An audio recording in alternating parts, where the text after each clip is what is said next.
This is Andi Purewal for Boxing Social in association with Betfred. I'm joined by Deji here in London. Deji, firstly, how are you? I'm good, thank you. How are you? I'm good. I appreciate you giving up some time today. You've obviously just had your press conference up there with Alex Wassabi. What do you take away from looking at him, from the back and forths you've had? I couldn't really care less about him. He's a boring guy. I'm just there to fight. Simple.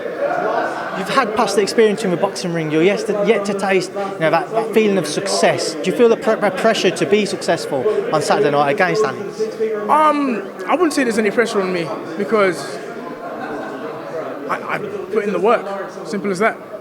So I'm nothing but confidence. Deji, what do you feel has been different this time round in comparison to your past training camps? My attitude, discipline. With my coach daily, I've been instilled discipline, and it's been nothing but amazing, really. Normally I hated camp. I've just been happy this camp. So yeah. Deji, discipline's an interesting topic. Obviously, in boxing, anybody, not just a fighter, but anyone who works in knows how disciplined fighters have to be to reach the top of the game. Do you feel like you maybe took it for granted when listening to you speak there in your first couple of fights? I definitely did. 100% I took it for granted. It was essentially it's immaturity. It was and ignorance as well. So yeah, I definitely took it for granted, and I hate that I did.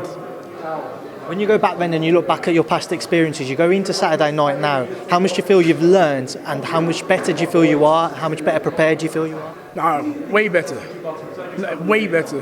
My last two fights, as much as I hate talking about them, but they're hard to watch for me.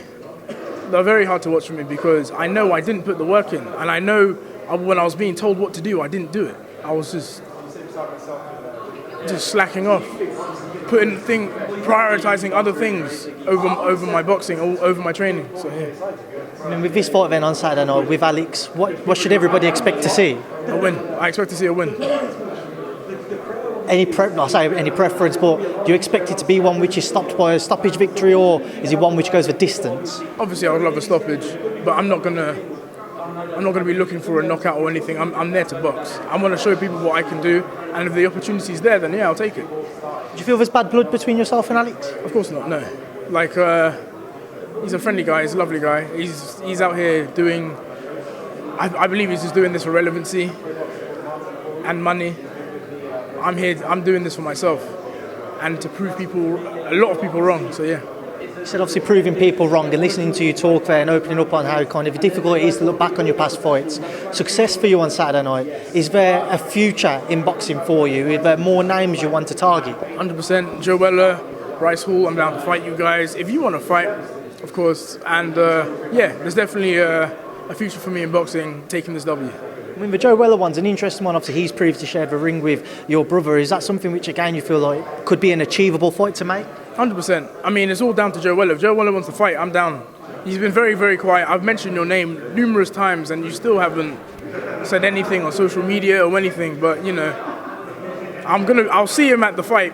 So yeah. That's something I was going to ask. I believe he's going to be doing commentary on fight night. So, provided you're successful, should we expect to see you kind of grab the mic and go up to the ring ropes and say, "Joe, you're next"? 100%.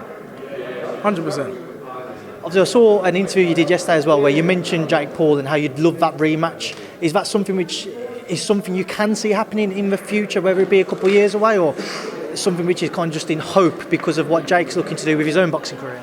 Obviously, I need more fights in my portfolio, and it is up to him, as he is the A side. But if he wants to fight me, of course, I would love that. I'd love that. But obviously, I want more experience under my belt, and yeah.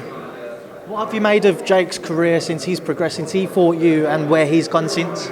I mean, nothing but respect to Jake Paul. He's amazing what he's done, from white collar boxing to fighting MMA fighters. Exactly. Yeah, fighting pros, MMA fighters, all of that. Yeah. So it's amazing what he's doing. I mean, obviously your brother's somebody who's spoken about facing Jake in the future. You guys kind of patch things up. Do you expect to see that fight, JJ versus Jake Paul? I would love to see that fight. That fight would be amazing, honestly. It would be. I just want to see JJ back in the ring, but obviously he's killing it in other avenues, so yeah. Just a final one from me, Deji, obviously on the JJ front. How much better do you think it will make you having your brother there support you now? So you've patched that the differences up, having him there in your corner. How much of a difference do you feel that will make on Saturday night? It's immense. The fact that he's already said he's proud of me. Getting a message like that from JJ is amazing. And then sparring him as well, and him saying, "Well done, like I'm proud of you." Like, that's amazing. So yeah, seeing him there, I just want to show him what I can do. Right, Deji, we'll leave that there and I leave you to enjoy the rest of your day. Thank you for speaking to me in Boxing Social. No, thank you for having me, man. Thank you. Thank you, Deji. Thank you.